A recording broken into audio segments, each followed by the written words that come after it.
Cool. All right. So, welcome to lecture 6. We have been studying the power of interactive proofs for quite a number of lectures, and most recently we have studied the limitations of interactive proofs with respect to bounded communication, and we learned, for example, that we won't expect to, for example, use interactive proofs to compress NP witnesses, for example. Today we'll study something that we will be able to do, which is to compress computation. And the motivation for this comes from a question that was raised by several of you in prior lectures, which is, what about the poor honest prover? That so far, our main goal has been to design interactive proofs for harder and harder languages in the complexity hierarchy, starting from unsat to sharpsat to TQBF, as long as the verifier was running in polynomial time. Yet, we kind of ignored the honest prover so far, and we could go back and try to understand, okay, just how hard was he working? So let's say that you're giving me a Boolean formula. Here it is, has n variables and some size. Let's say maybe it's a 3CNF with m clauses. And for example, in the sum-check protocol, as with the arithmetization of sharpsat, it's not too hard to see that the amount of work that the prover was doing in that protocol is exponential. So on the order of 2 to the n times the size of the formula. Intuitively, it is because there was it had to at least evaluate the formula 2 to the n times, okay? And then the formula itself has polynomial size, so this is roughly what it was going to work. Maybe I left off like a multiplicative factor of n, but this is the rough complexity. In Shamir's protocol for TQBF, again, we had something similar where there was this, instead of like a big summation, it was a big alternating quantifiers for all that exists, And when you start opening this all up and you want to understand what happens when you peel off one variable and what is the first polynomial you discover there, that is going to be something of size 2 to the n. And in fact, in Shamir's original protocol, without the simplification having to do with the reduction operators, Shamir was originally reducing QBF to some sort of simple QBF, squaring the number of variables and giving like an even worse running time.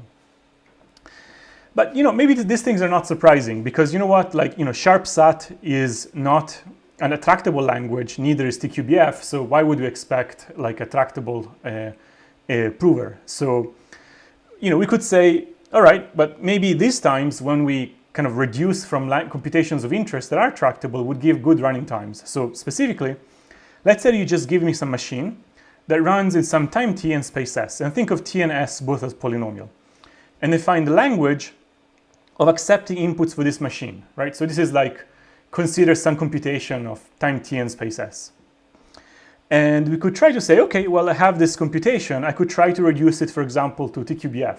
That would be fine. I reduce from the machine to TQBF, and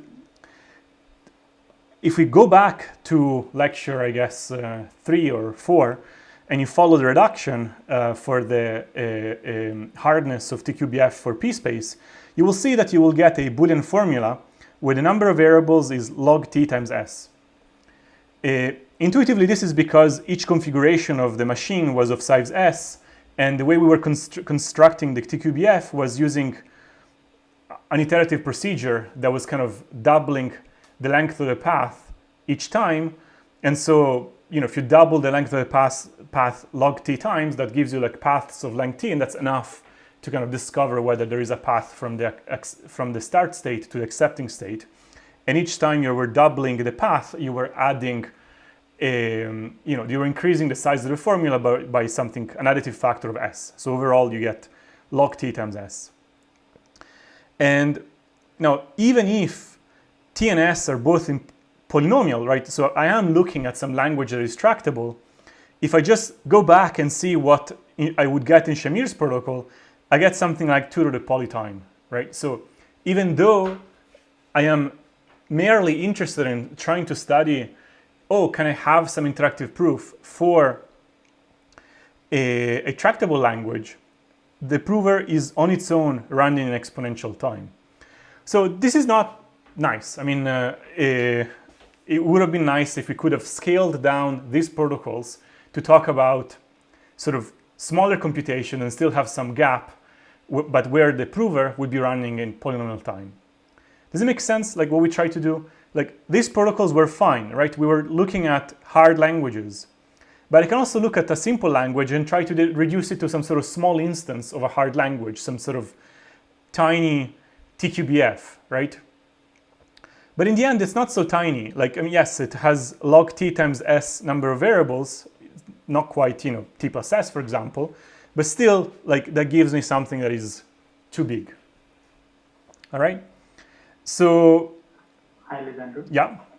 So instead of 2 raised to poly n, if it was just 2 raised to n, then let's say n was log t, then we would have got t. Right? So, sorry, I didn't understand. If instead of n being what? So instead of 2 raised to poly n, if we had 2 raised to n, just n, then and let's say n was some log t, then overall it would be t times, right? So the question is, if instead of 2 to the poly n, we would have 2 to the n, what would happen? That's still not okay, right? Because if I have 2 to the log t times n, that is like times s, that is a t to the s, right? That is not poly time.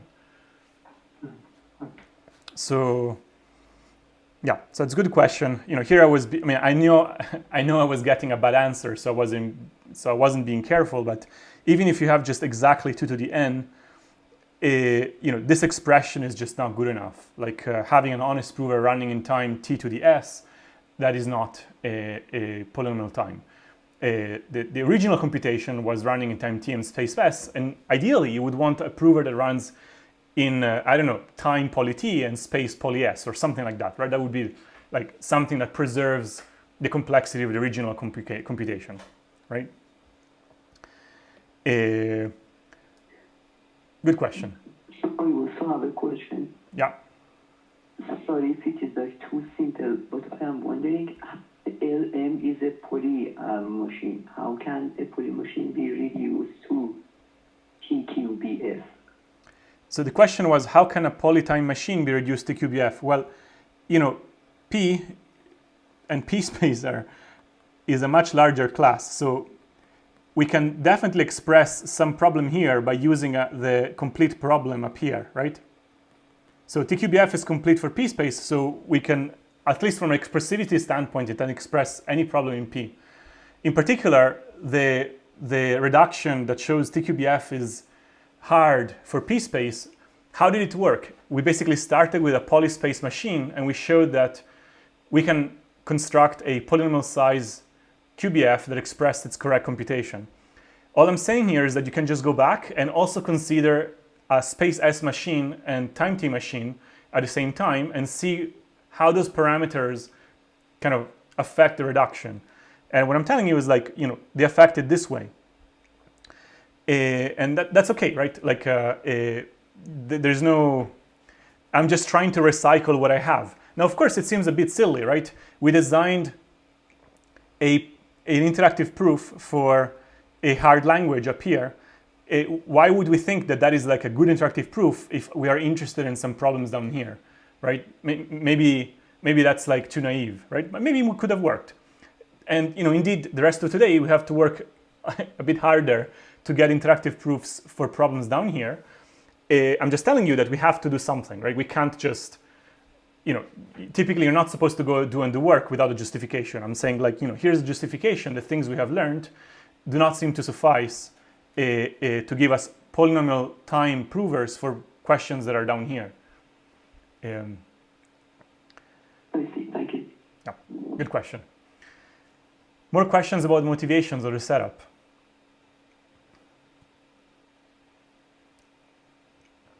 Now, the good news is that because we learned all these nice things earlier for these hard languages, we have a lot of tools we can recycle and basically, combine them in more complicated ways that maybe would have been harder to come up with had we started with the other problem to begin with.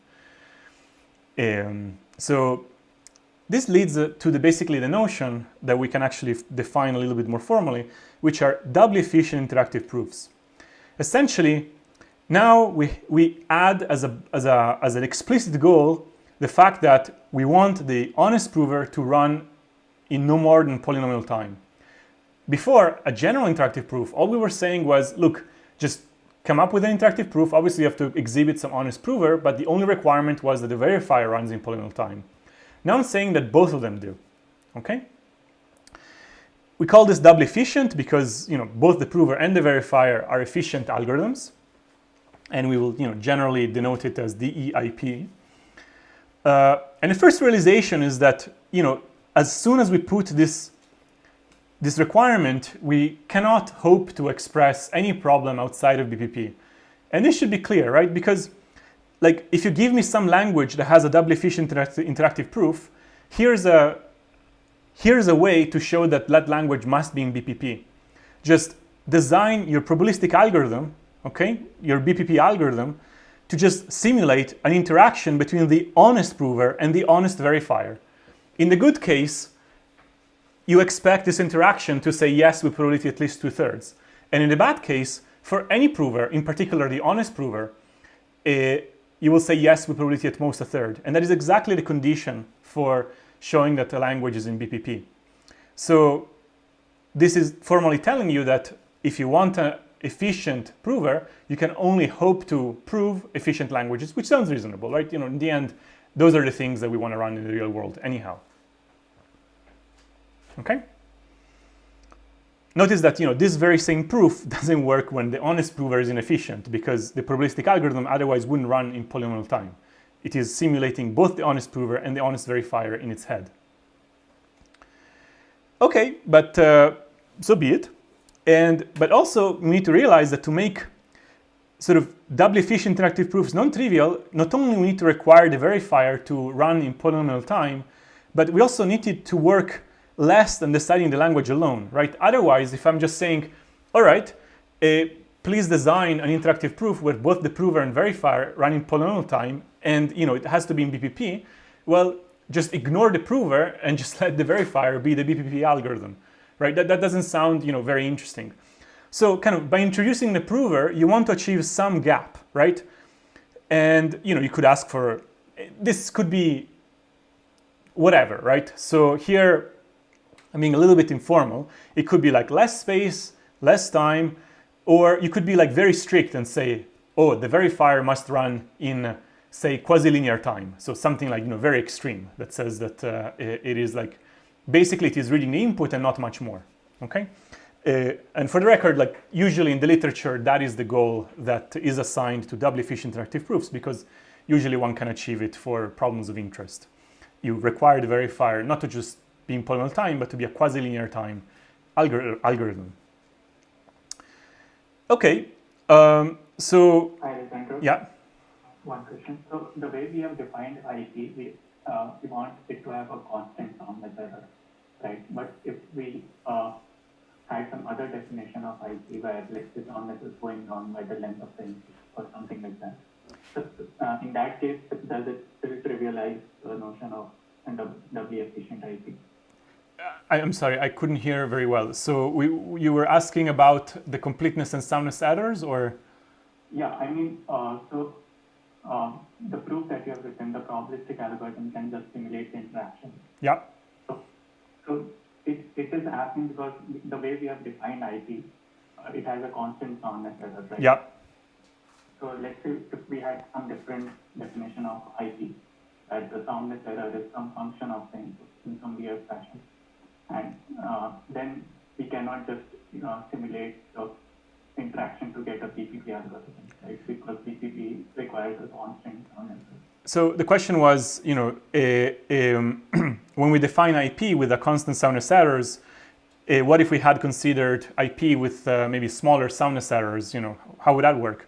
Well, the class BPP actually doesn't change, just like IP, if you change the soundness error. So both IP and BPP are similarly robust with respect to completeness and soundness errors for the same reasons. You can amplify and rule by majority, and you will have the same behaviors in terms of like controlling the soundness error. So whether you define BPP as a kind of two-sided error with I don't know, constant gap, or like a gap that kind of is 1 minus 1 over poly, or indeed 1 minus 1 over exponential, that is still the same class, and that's the same thing also for IP. One small difference is that the class BPP is with two-sided error, but you cannot make the two-sided error become one-sided like we have seen we can do with IP. That is a slightly different class called, I think, RP or co-RP, one of the two. But yeah, no, so it's not very important. Like you could have said that we would have started with an interactive proof with like a different soundness error, and that as long as it is two-sided, that would have been like, you know, BPP. Okay, yeah, thanks. All right. All right, so this setting where basically you have a speed up of the verifier over like an algorithm that checks the computation on its own, you can think about it as some sort of delegation of computation, right? Where you have some sort of weak client that is has a tractable computation to do. It is a time t space s computation. It just doesn't want to do it because it is either lazy or it is running on a weak machine. And then it engages the help of a prover, some powerful server, that will run in time, you say polynomial and t and s. They will run some interactive proof, and the verifier will be able to check this computation, say in time much less than t, or space much less than s, or both. Basically, we'll get some speed up, okay? So this is the idea of delegating computation, right? And, you know, we could ask like a very basic question is, okay, so this is like a refined goal about interactive proofs. We now understand the set of languages that have normal interactive proofs. What about the set of languages that have this restricted notion, more powerful notion of doubly efficient interactive proofs? Okay. By the way, this question remains open. We have some understanding of what these languages look like, but you know, it is not a tight characterization like we do, for example, for IP equals P space. We do not have a similar theorem that says DEIP equals some, you know, very sort of exact complexity class. We have some sort of inclusions both directions, and it's fairly involved statements. But before I go on, so are we on the same page about what is a doubly efficient interactive proof, and you know why I need to say that the verifier needs to have some speed up in some resource, otherwise the verifier could just ignore the prover and check the language itself because we're in BPP. Okay. All right, so kind of this is the question we're asking. You know, we could be spending, you know, many lectures talking about this, but you know, we'll talk about, you know, one protocol that illustrates what you can do in this setting today, and that is we're going to show how to come up with doubly efficient interactive proofs for bounded depth circuits. So these are computations that can be expressed as basically shallow circuits. You can think about it as parallel algorithms essentially. So wide, shallow computations. Okay, so maybe a canonical example would be like a fast Fourier transform. Okay, but you know, just parallel algorithms, you can think about it. So here's the theorem. It's a bit of a mouthful, but let's parse it together. And that is, you know, roughly what we're going to see today. So fix L to be some language that is basically computable by bounded depth circuits. So let's say that a little bit more precisely.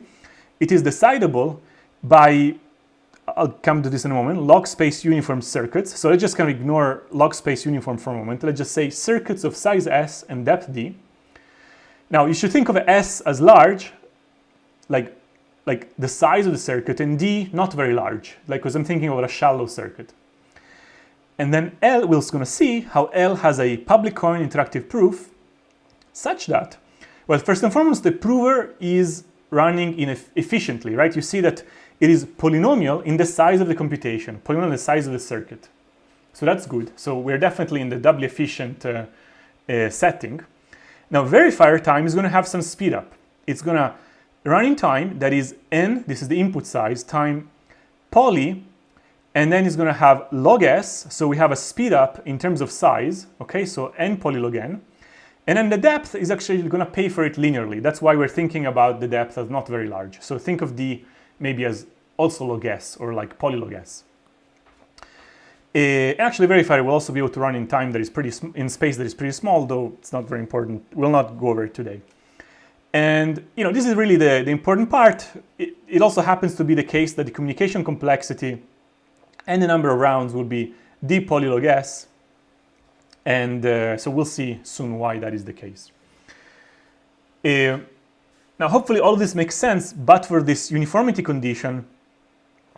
So we will not go into uniformity today. It's like a pretty technical thing, just in case you want to know what it means. A circuit family, so this is an infinite circuit family, is so-called S space uniform if there exists a machine M that on input 1 to the n, so like n in unary, okay, so 1, 1, 1, 1, n times, it outputs the nth member of this family in space order of S. Now, why am I mentioning uniformity here? Well, first, that's part of the theorem, but also I want to make you realize that if we are discussing circuits and I want the verifier to run in time that is less than the circuit size, I need the circuit to have a description that is smaller than itself, right? Like otherwise, by the time the verifier has thought about the circuit, it might as well have done the computation itself also, right? So like the speed up only makes sense when the description of your problem is smaller than the computation to solve the problem, right? So an arbitrary circuit is just like, that is the best description of itself. But uniform circuits, they are kind of represented by algorithms. Basically, they're circuit descriptors. So this is basically saying that the circuit descriptor runs in time that is like in log space, okay? And so this is like a uniformity requirement. And again, going back to the analogy, think of the fast Fourier, the butterfly network that computes the fast Fourier transform. It has size n log n. It is log n layers of n size each. But you can easily describe how it looks, right? Like every gate, like which other gate it is connected to. Like you don't need to like write it all out. You have like a small descriptor that in a small amount of computation tells you, the jth gate in the ith layer, what is it doing, right? So that is like a highly uniform circuit. That is kind of a quintessential notion of a kind of uniform parallel circuit. Now, so hopefully that makes some sense. The proof of the theorem is quite technical, especially dealing with the uniform part, but fortunately, there is a core of the protocol that teaches us a lot, something that is known as the bare bones protocol, which will basically achieve the same as the above conditions, except that we're going to factor out these issues of uniformity and let the interactive proof verifier have oracle access to information about the circuit's topology, okay? So rather than, doing technical things about reasoning about how the circuit is represented by some algorithm that is smaller than a circuit, we're just going to imagine, look, he has some magical help from an oracle that is going to, sort of give him information about how the wires are like linked up. And given this information, we will have the speed up. We'll show how to do the speed up, okay? And the main tools that will come for that are actually things we've already seen. We're going to see more arithmetization, more uses of sum check, and a little bit of new ideas. But by and large, it will be familiar tools used in like new ways, okay? And it will illustrate, some of the kind of versatility of that was stated in earlier lectures about the sum check protocol. Also, this kind of bare bones protocol is not just theoretically quite beautiful, it's like incredibly fast, and it is one of the fastest algorithms for delegating computations in the real world. Has been implemented and studied in sort of multiple settings. Yeah, so I'll just leave it at that. But it's a very beautiful and sort of powerful paradigm. Okay, so any questions about the theorem? So again, we're going to basically, maybe let me just write it. We're going to kind of cross this out, okay? And the verifier is going to have sort of an oracle about C, okay? Now this is non-trivial because the oracle doesn't know about the input that it is being evaluated, right? Because if you had a powerful oracle that it also knows not just about the circuit, but also about the input at hand, and it does computations for you, that would be trivial, okay? But this oracle will only be there to answer questions about gates. Like, you know, is, I don't know, the jth location in the ith layer, I don't know, a plus or a times, or is there even a gate there, okay? But we will be able to, you know, given this information about the circuit, to get the verifier to run in time that is much less than S, right? So this n polylog S, and then with some dependence on D, and we're assuming D is not so large. Any questions about this? That is the plan for today.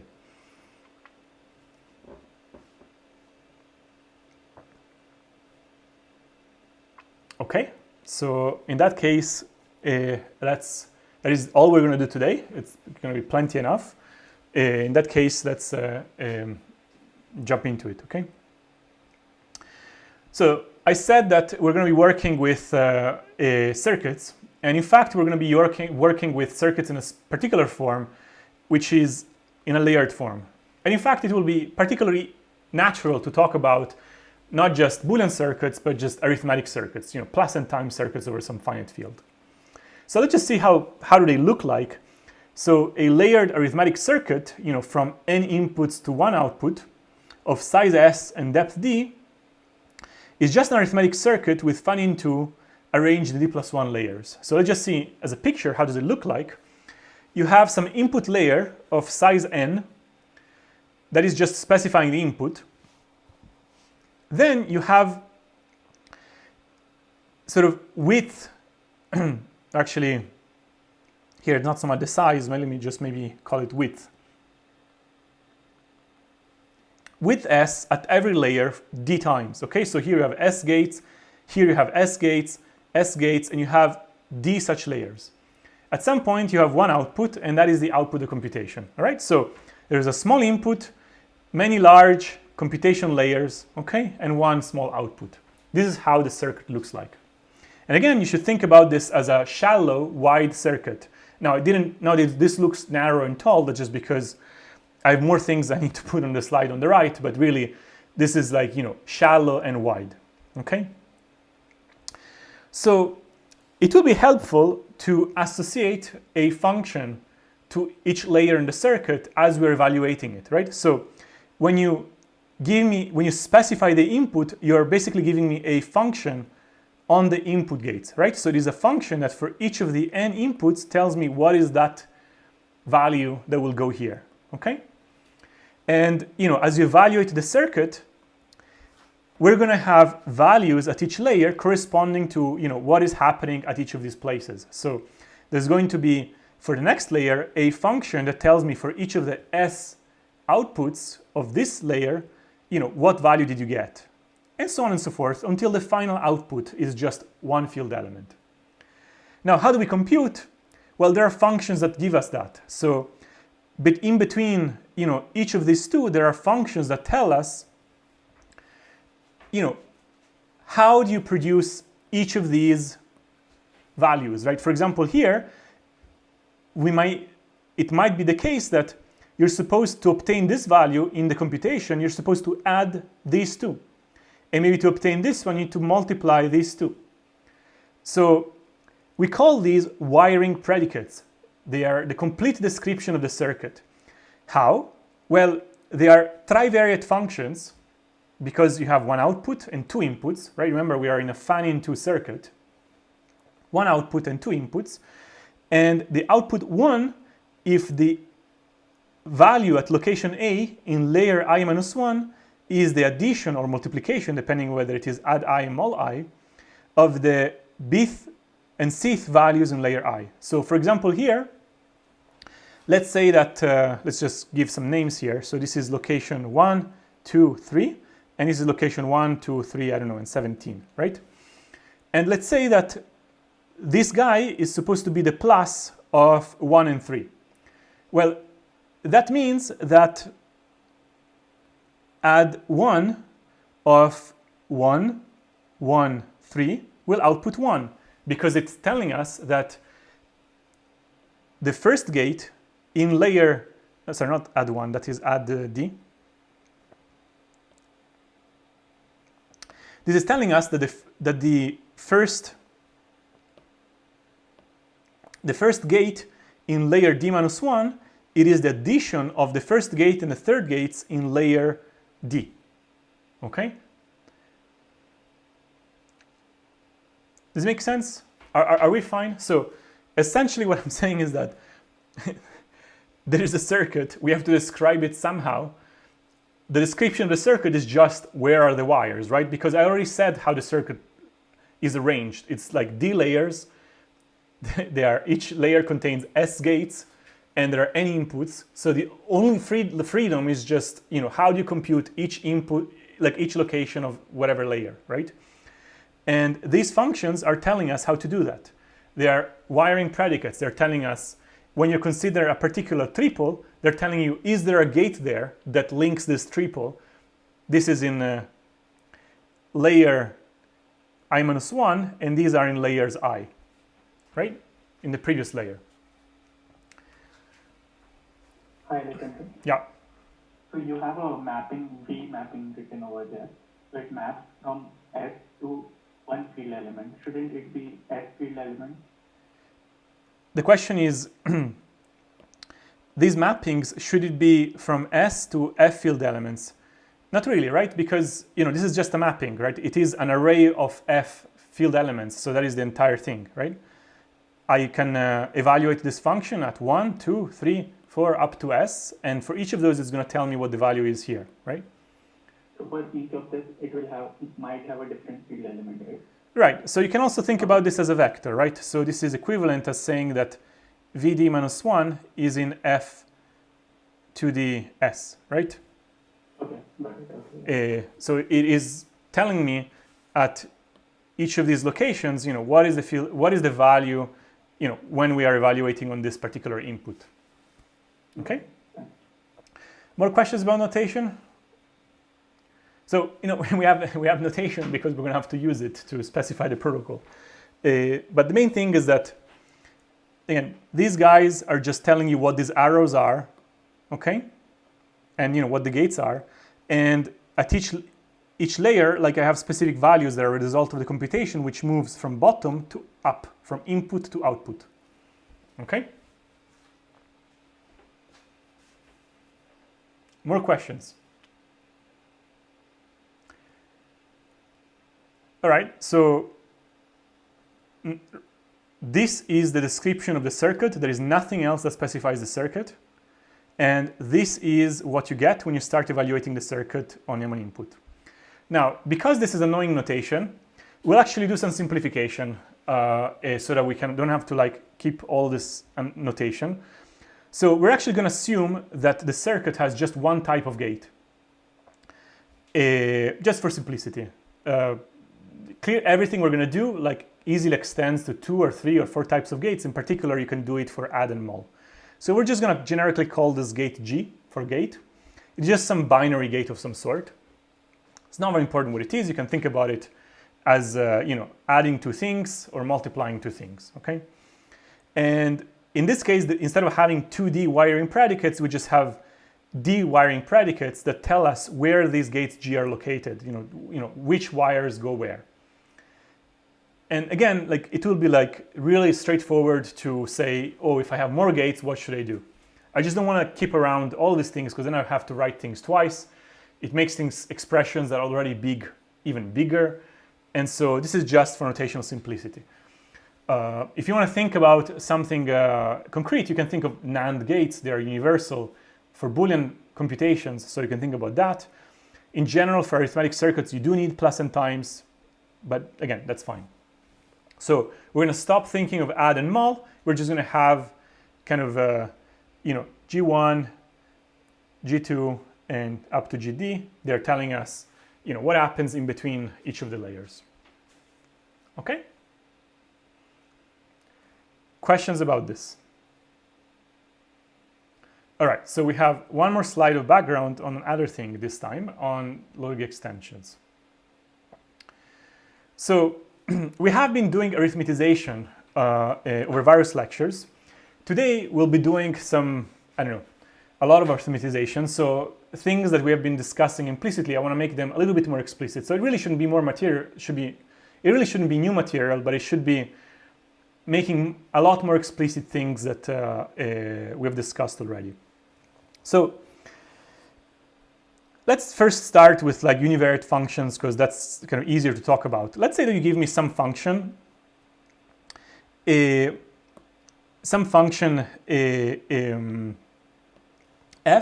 from some domain to a field. Okay, maybe it's even Boolean valued and the output of the function is only 0, 1.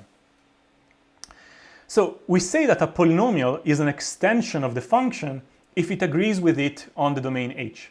So the picture you should have in mind is that your function was defined just on H, which is some domain in the field. And it takes on certain values, the green ones. And the polynomial is an extension if it happens to agree on the function on the domain. Outside the domain, it might be doing like weird things, okay? So an extension is just something that agrees with it. And it is a low degree extension if P has low degree. And the specific condition varies from the context, but usually it says something like, much smaller than the field or things like that, so that Schwarz-Zippel works. All right, so this is the univariate case, and the higher the allowed degree, the more low degree extensions a function has. You may have more polynomials that say the same thing on H, but they might do different things out here. And typically we work with the one of minimal degree. And actually it is unique. It's easy to prove that. And it has degree specifically less than H, and it has a specific form. This is actually you might have seen this expression in other courses. It's a very useful, expression to understand. It is known as Lagrange interpolation.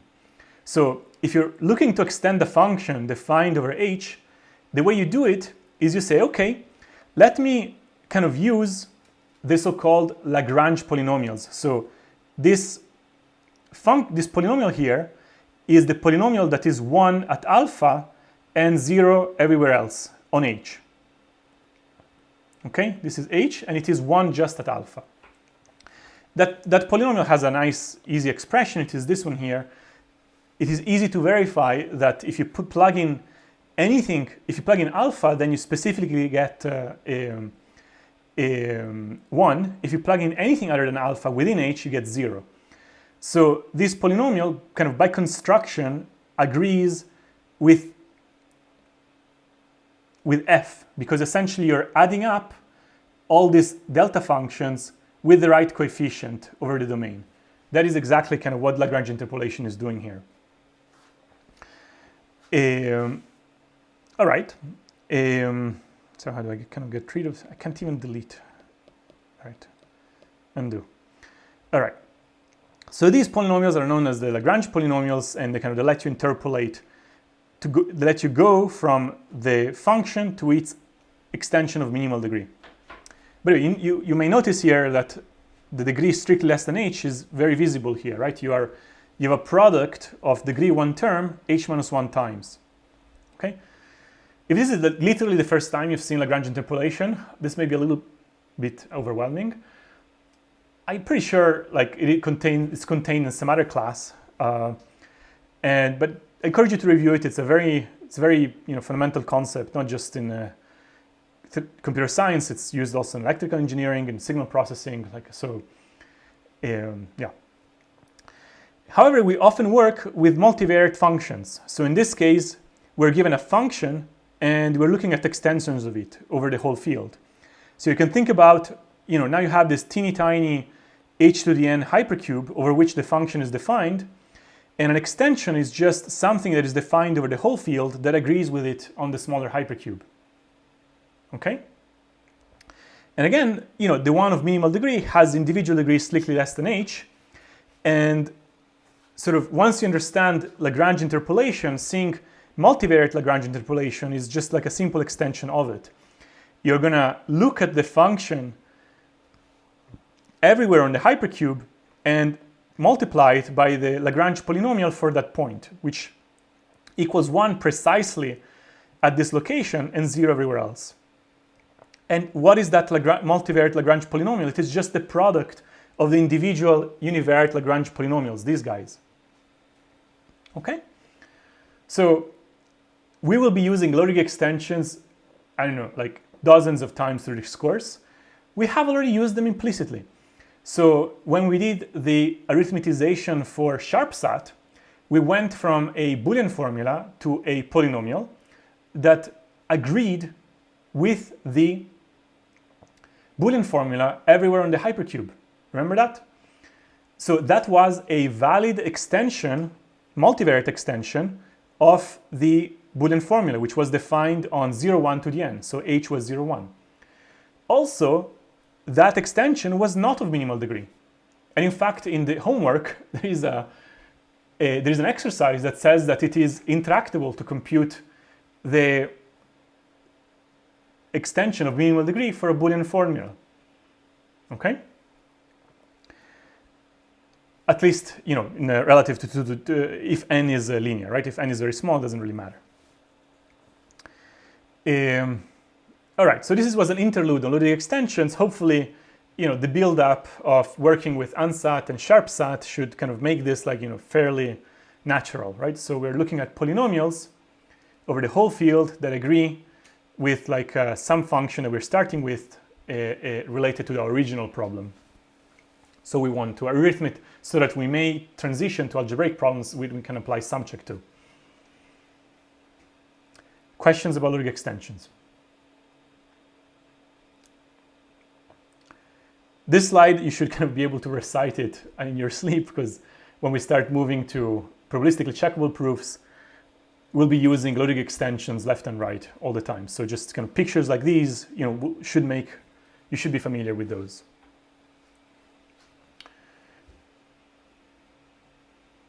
Really no questions, because we're about to use circuits and logic extensions to design a protocol. So I don't have any question, but I just want to say a message. So this is essentially what you're saying is that as simple as saying that, let's say if you have 2 points, then there is just one line that passes through these 2 points. And this is like the lowest polynomial that we can get. If you have 3 points, we can have like a degree 2 polynomial, and this is the best that we can get. It's essentially saying exactly that. The question was, in this case, am I saying that, for example, through 2 points, there is a unique line through it? Yes, that is exactly what I'm saying. So if you set h to be of size 2, then that is 2 points, and the one of minimal degree would be strictly less than 2, so that is degree 1, and that is a line. If you take 3 points, then that is a parabola, right? So, and the way you typically prove this fact in the general case is through Lagrange interpolation. This is how you obtain, obviously for a line, maybe a parabola, you can just kind of brute force your way through it, but in a general case, this is like, you know, the clean proof for that fact. Good question. It was like a comment, not a question, really. Okay, but sure, good comment. I had one question actually, which was that I've worked with these Lagrange interpolations before in the single variable case, but I guess I still fail to see how the multivariable case below extends that, because it doesn't seem to do the same thing with, I guess just formulaically x minus beta over alpha minus beta, excluding points and whatnot. I don't see how that's represented in the multivariate one below. Okay, so the question, yeah, I can go over it. I think it's good to go over it again. So the question was, how is the multivariate case a good analogy to the univariate case? So let's see, in the univariate case, what is the intuition? We're basically taking each of the values of the function and multiply them by a delta function that is 1 at that location and 0 everywhere else, so that we do get the right values, you know, on h, right? Because when you plug x to be a value somewhere in h, all but one of these are going to fall out, the one guy is going to stick around with a value of 1, and it will kind of keep around the correct coefficient. So that is like the intuition of Lagrange interpolation. Let's go down here. So here, the function is defined over like a hypercube. So we're going to consider all the possible points in the hypercube. And just like here, we're going to multiply by a point function.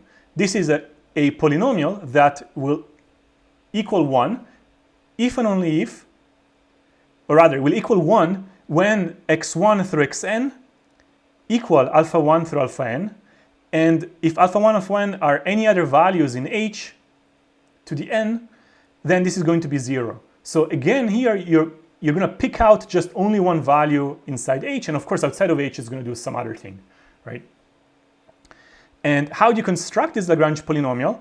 Well, it just factors across dimensions, right? So how do you make sure that you keep around only when each of the variables equals? Well, you just take the product, right? So if all of these equal the corresponding variable, then they're all going to equal 1, and the product of the ones is going to be 1.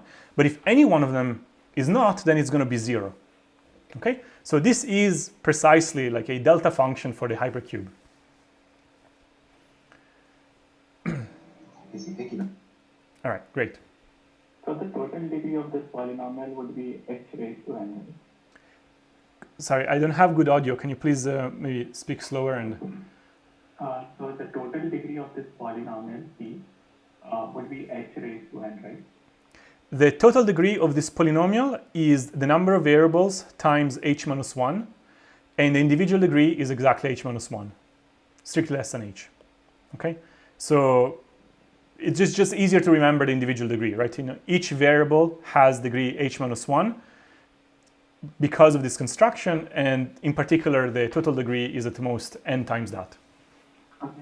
All right, good. So say for the nth time, this slide, you should really try to kind of work it out on your own and make sure you're comfortable with these things.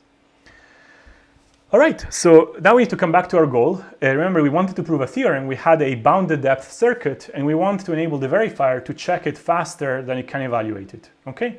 Given Oracle access to some topology information about the circuit. So, we're gonna start out, like we always do. We're gonna try to take the objects that we wanna talk about and arithmetize them, okay? So here, it actually is important that we set the right sizes of the hypercube. In the past, we worked with 0, 1 to the n. For today, it is important that we don't pick a side of the hypercube to be constant. We pick it to be a little bit larger, and specifically, we wanted to pick log s. Okay?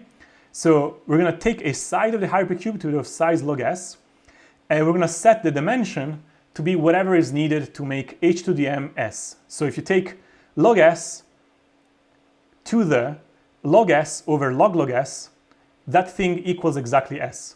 All right, so we're gonna set h to the m to be s. All right?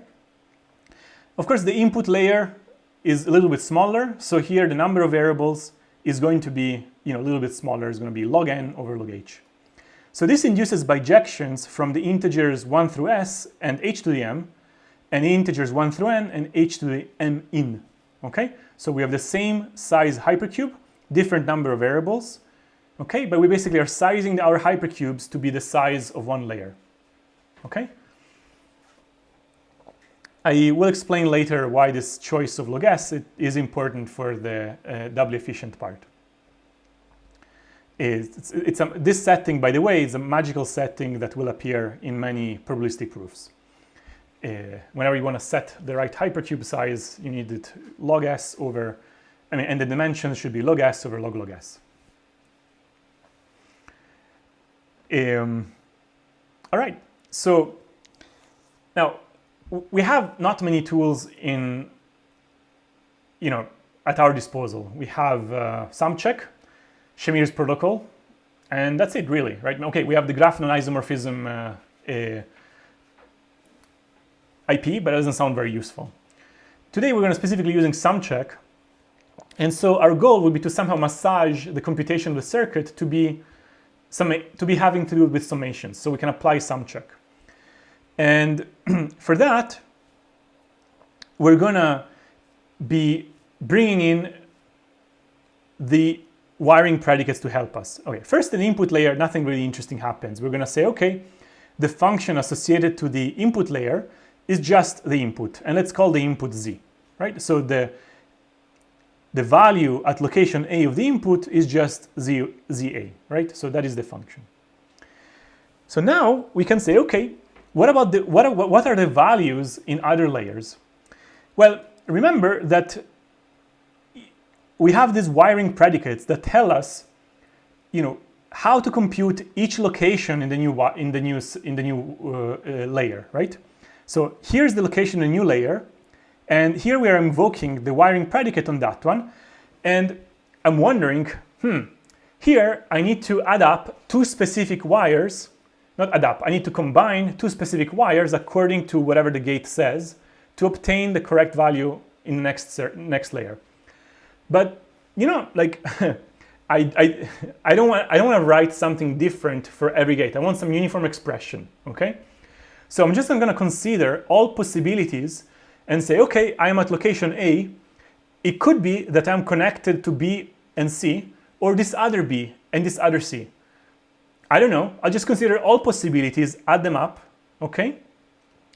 And the wiring predicate, will kind of pick out the right one, right? And for the right one, the wiring predicate will be the coefficient 1. And at that location, I should output the correct thing, which is the gate applied to those prior values, right? So again, I am at some arbitrary location in some layer. I need to compute myself, and I just look at all possible pairs of values in the prior layer, and I just multiply them by the wiring predicate to select out the one that is the correct one, right? So do we agree that I can compute the values of the next layer in this way?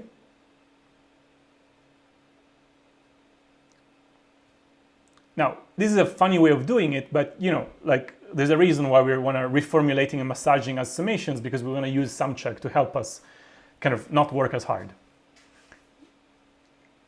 So the sum, let's say for now, is tentatively motivated by a future use of sum check, which we haven't gotten to yet.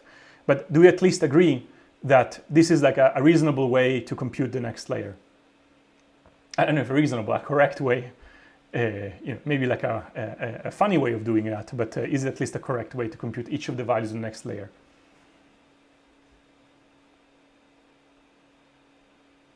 Okay. All right, so, yeah. Hi, listen. Yeah. Why have you defined VD of the input layer to be 2i? You did the mapping from A to 2i. Can you define what is that? So, sorry, the question was about the input layer? Yes. Oh, this is not a 2, this is Z. Sorry. Z, okay. So I'm saying, suppose the input is a vector called Z, then the 8th location in that layer is ZA. I mean, I still have to define it, right? Because, when I equals D minus 1 here, I plus 1 will equal D, right? And that is where I'm picking out the input for the computation, right? So I needed to kind of define the base case. Okay, yeah, fine. All right. Okay, but I haven't done anything yet. I've just introduced summations. But remember that the sum check protocol doesn't work with arbitrary objects. It specifically wants to work with low-degree polynomials. So what I'm going to do next is to say we're going to take all of these layers and we're just going to low-degree extend them. Okay? So for the input layer, I'm just exactly applying the transformation from the prior slide where I'm just low-degree extending it. Here is each of the values of the input. Here is the point functions in the Lagrange polynomials in the multivariate case, and that defines a low-degree multivariate polynomial that encodes the input. Okay? This one agrees everywhere with Z on h to the n in, okay? Which is like a hypercube of size n. All right? So that is the extension of the input layer. Now, I also need to extend the ith layer, right? So let's see. Here is the summation of the low degree extension. Here is the value at location A. Why? Because here it is, right? Let me use this guy. We just agreed, that equals that one, and I'm just putting it here, right? Because what should I put there? That is the value of the ith layer at A. And I multiply that by the Lagrange polynomial, just like here. It's completely analogous to what's happening in these two cases, except that here I have an expression for this one in terms of like the next layer, okay? Do we agree with that? So I have low degree extended the ith layer. The low degree extension asks me to multiply the Lagrange polynomial by the 8th location. So here it is. This is the 8th location. Where does A appear here? It appears right here. That is why we're looking at the 8th location, right? And then because the wiring predicate, has A there, it will just pick out, the correct combination of B and C for that one. All right. Now, not only can I do this, but I can also hat. Hat will generally mean low degree extension, okay? I can hat all these things because, look, in this summation, I only ever ask their values on the hypercube. So if I put a hat there, nothing is going to change. They might as well have been the extensions because I'm asking the value of the extension on the hypercube. But by definition, the extension agrees with the function itself. Okay? A small technical point, there's actually, you can view this term here as being analogous to the Shen's simplification, Shamir's protocol of relinearization. This is more like a technical point I wanted to be in the slides. I actually don't plan to explain it further here. Yeah.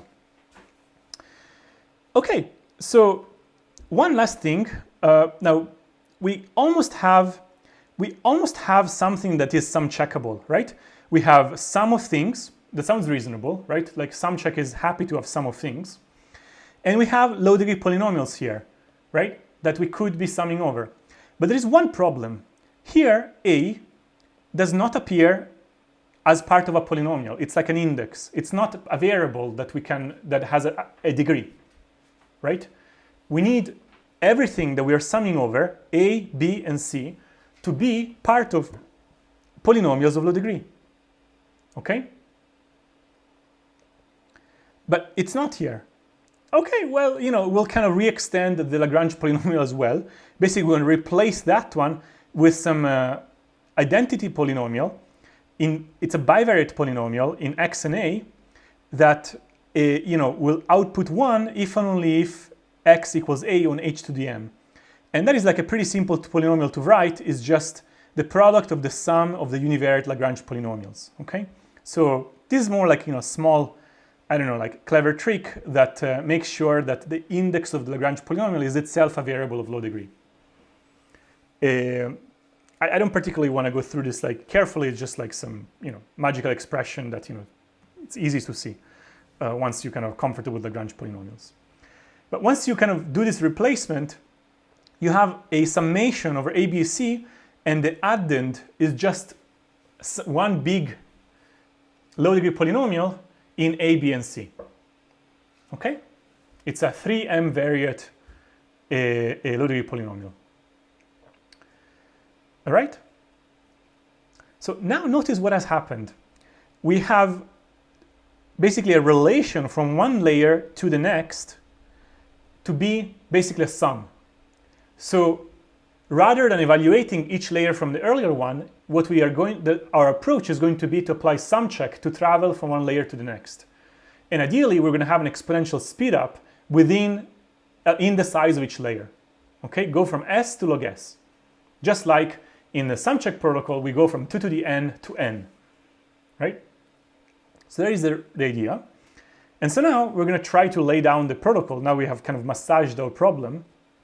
But before I do that, is everybody comfortable with what we've done? We took each layer, we have extended it, we have replaced the things inside it with low degree polynomials. Okay? Oh, also in case it wasn't clear, I'm also assuming that G is also low degree. what is G going to be? Usually either plus or times or some simple computation like that. It's not going to mess up with the degree much. But the entire thing is low degree, and there's like a recursive relation involving summations of low degree polynomials that lets us travel through the layers of the circuit from output to input. Okay. But I stress that as complicated as this looks, this is like a very fast protocol, and one can implement it, and it's actually not that hard to implement. All right. So, in fact, we don't even have a protocol yet. So let's talk about the protocol. So, look, we have a statement that we want to prove. We want to say that the circuit on a certain input outputs a certain output. All right, but that is saying that the output layer V0 at location 0 is just Y, right? Because remember, the output layer was something like this, and there was like no other gates around, like in that layer. So this is location 0, and we're saying the location 0 of the output is Y. Okay, but I know like how to express the left-hand side in terms of a sum. Here it is. I go over all ABC, I apply the wiring predicate of the last layer, and I look at the second to last. I look at the last wiring predicates, and I look at the second to last layer, and this was the kind of the replacement of the Lagrange polynomial. So this statement equals that statement, which equals this statement, right?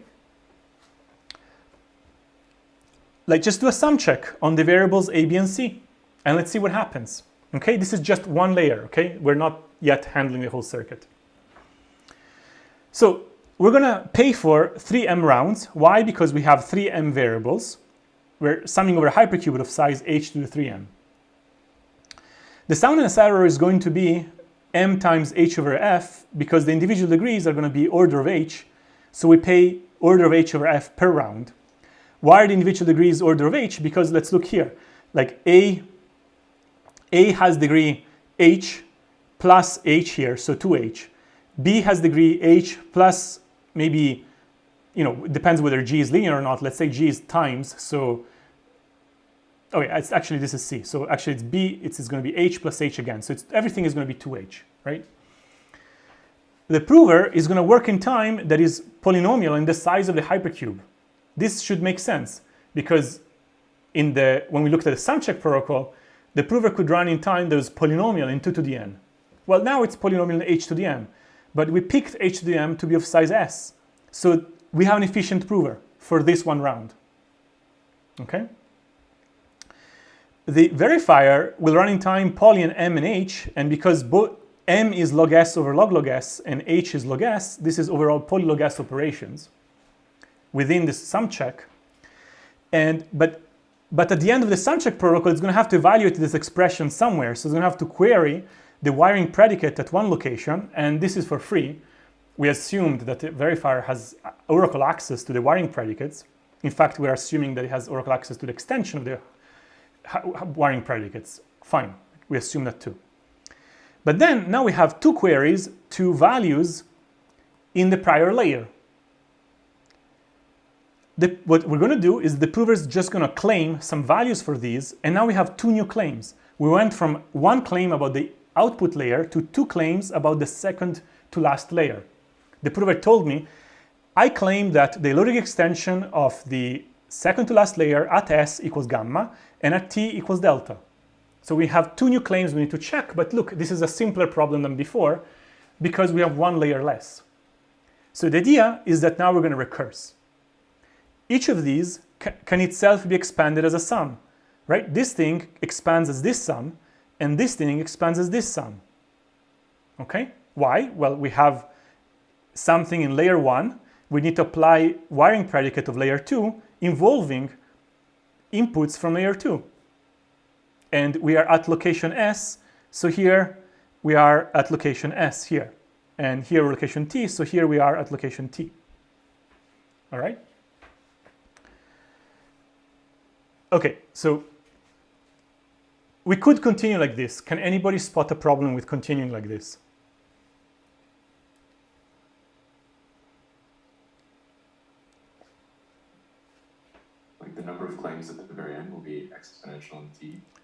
Yeah, great point. So if we go from 1 claim to 2 claims to 4 claims, 8 claims, well, we have depth d, we're going to end up with 2 to the d claims. So that's not good. All right? But okay, we've done like so much work here, like it really shouldn't be too much of an issue. And there's a pretty simple fix. So we're going to see like how to basically, when we get 2 claims, to go back to 1 claim and continue again. So we're going to alternate a sum check protocol and a reduction protocol. Sum check reduce, sum check reduce, sum check reduce, until we get to the input layer. So see here how it looks. So we start with 1 claim about layer 0. I'm just copied it from before. We apply the sum check protocol. The prover claims some values for v1b and v1 so v1 at s and v1 at t. I check that those values make sense. Okay. Actually, this shouldn't be y. It should be whatever the prover said there. Okay, I'm going to fix it. This should not be y. This should be whatever the prover claims for the correct multiplication of all of these things. I'll fix it in the slides offline. And now, like, we have these 2 claims about layer 1. Now, here's a nifty trick. The verifier is going to send 2 random field elements, and we're actually going to consider the random linear combination of these 2 claims, which is this one. Actually, if you multiply this one by alpha and this one by beta, and you add them up, you can actually factor out this whole term, and the dependency on alpha and beta is just inside here. This is interesting because the next time we do a sum check, we are going to have like a slightly more complicated thing to check, but the new claim doesn't carry over alpha and beta, because now I'm interested just in v2 and at s prime and v2 at t prime. So I just have 2 other claims similarly as before.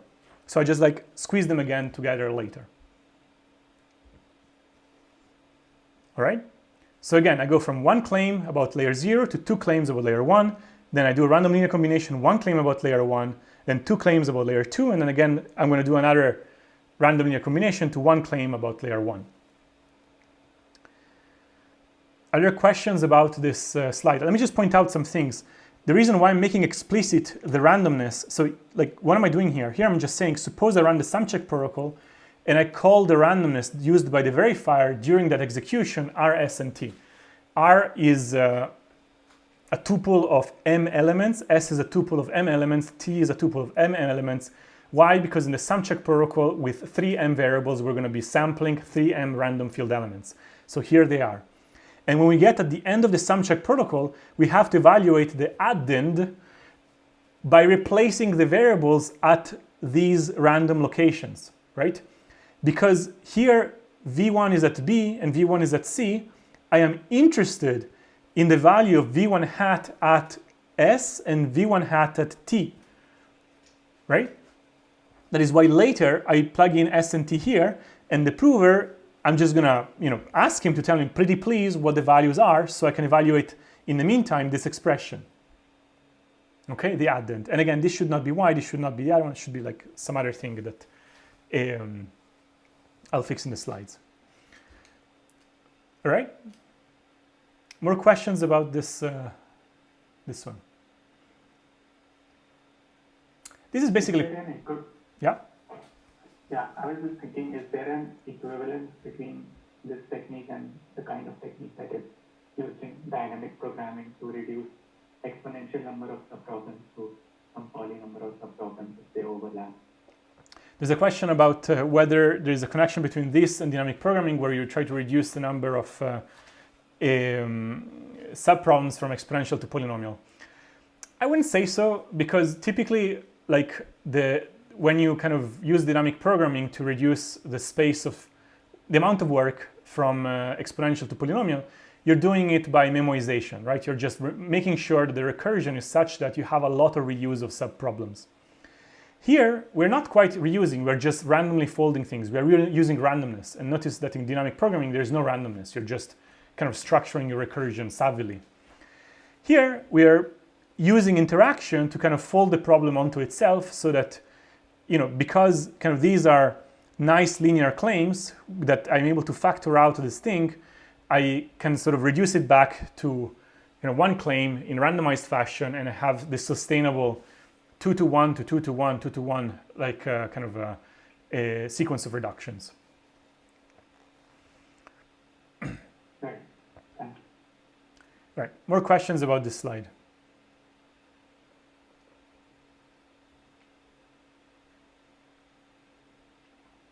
Okay, so to conclude, here's the protocol summary. We are running a sum check followed by combination, sum check, combination, until we get to the input layer. When we get to the input layer, there's going to be one claim about the logic extension of the input. But remember, the input is small, has size n, and the verifier can compute it on its own in time that is, say, quasi-linear in n. Okay, so that's fine. Now, in the last sum check, some of the notation slightly changes because some of the variables are over h to the m sub in rather than h to the m. They're like over the smaller hypercube, but whatever, just like annoying notation you need to keep track of. And just to summarize, we should say that this is a public coin protocol. We at every point we either use sum check or a random linear combination. So overall, this was a public coin protocol. This was one of the goals. The number of rounds is d times something, right? Because we're going layer by layer. Like we didn't do anything special across layers, so we're paying for layers one at a time. And so it's d times the round complexity of sum check plus 1, right? Because we have this combination step. And the round complexity of sum check on 3m variables is 3m. So overall we have order dm, and m is log s over log s, and so we have order, if you forget the log s, it's like d times log s. So that's pretty reasonable. The combination complexity is again d times whatever we do, in each of sum check plus combination. In the sum check is going to be mh number of field elements, basically h across each of the 3m rounds, plus 2 in the combination, so that's a lower order term. This is d times polylog s because m is log s over log s and h is log s, so that's d times polylog s. The soundness error is going to be d times whatever we pay in each sum check plus, I didn't really analyze it, but the random linear combination costs us a soundness error of 1 over f, which is again minor. Each of the sum checks is going to cost us m times h over f, so overall we have a field that, it suffices to have the field, let's say, to be of size d polylog s, which is pretty small. The prover time in field operations, again, is d times whatever happens in each layer, and it's d times poly h to the m, which is just poly s, because d is at most s anyhow. And actually, I'll just mention that there is a way, it's a rather non-trivial, to make the entire protocol run in linear time. There is a way to implement the prover in time that is a constant number of operations that is great, basically size of the circuit times a constant. Okay, that's pretty impressive. And the verifier, number of field operations is d times whatever you happen to do in each of these blocks, right? And the sum check is poly mh, so that's d times polylog s, which is what we wanted. And of course, we also have the, the queries to the wiring predicates, which right now we're discounting. So overall, like the main thing that is happening here is that we had this wide, short, like shallow circuit. We were able to have an exponential speed up in the width s. The verifier is paying in time, something like d times polylog s. The prover, was working in time order of s, so that's fine. Or maybe I should say not order of s here, but let's say order of d times s, which is the size of the circuit. Right, that's the size of the circuit. Yeah, I mean, so you just go layer by layer, and the main idea was that you can think of like a layered computation as just iterated sums. And because we have a sum check protocol to kind of squeeze each layer into something of a logarithmic amount of work for the verifier, then overall we just had an iterated sum check all along. And you see how we've been linking up these sum checks one after the other. And this is like one of the, I guess, non-trivial uses inside this protocol. Now, a couple of words about what happens, if you want to make these wiring predicates go away. If you have some uniformity, basically you need to show that the wiring predicates are computable by a small space algorithm. And then you show that for small space algorithms, the wiring predicates about that computation are something the verifier can compute on its own. All right, so the verifier is not going to compute the wiring predicates for this computation, but the wiring predicates for the computation that computes the wiring predicates. And then it's going to sub-delegate that computation with a sub-protocol. So you're running the bare bones protocol for this other sub-computations. So kind of like a one-time recursion. But once you do that, then they kind of go away and for uniform computations, and that's how it works. Now let me come back up and kind of go back to kind of the main point here. So we have seen most of this theorem. Specifically, we've seen the bare bones protocol, okay? And this was the first doubly efficient interactive proof that we've seen in this course. It is doubly efficient because the prover runs in time that is polynomial in the computation. And it is also doubly efficient because the verifier has a speed up over naive kind of computation, which would have cost him, s times d. Instead of paying that, it's going to go poly log s comma d, okay? Or like n times that.